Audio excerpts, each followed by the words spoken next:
Welcome back, guys, to another episode. In this episode, I want to share with you two main things that I think you should have in place or have done before you start investing.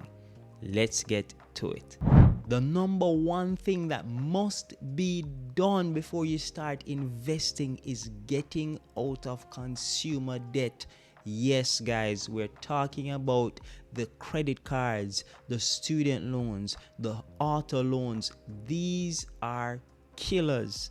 Right now, as I am speaking, the household debt in the United States stands at $17.29 trillion. In Canada, credit card debt is now 113 billion. And if you think that is bad, in the United States, it is $930 billion. Student loan right now in the US is 1.77 trillion. It is crazy, guys. Car loans in the United States is $1.5 trillion.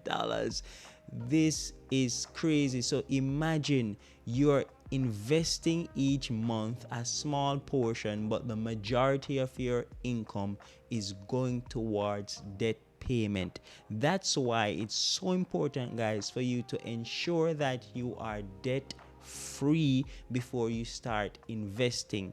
And of course, the mortgage is fine, because that's more of a long-term kind of arrangement. But the consumer debt, guys, the student loans, the auto loans, these must be attacked with vengeance. All I got out of my student loan is my wife literally dedicated her entire income to student loan payments for about 2 years non-stop, guys, and we got rid of it. And ever since, we have been debt free. It's easier to move around, it's easier to make major financial decisions, and most importantly, you sleep better at nights, guys. So I'm telling you, ensure that you have this done before you start investing. The second thing that you should have in place is an emergency fund, which covers 3 to 6 months of your living expenses. An emergency fund is not for going out with your friends for a party or anything like that. It's for things such as you've met in a car accident, you have had a flooding, a loved one has died. Things like that represents an emergency.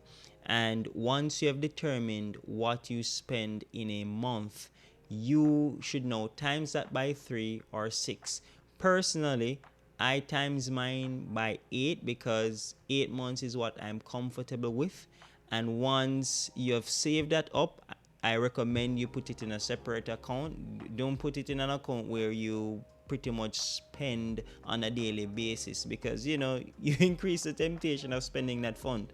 So what we have done as a family, we've placed our emergency fund in a high yield savings account, which is giving us, at the moment of recording this, 4%, which is pretty much beating inflation. Not by a lot, but it's still beating inflation. Inflation right now in Canada is 3.2%.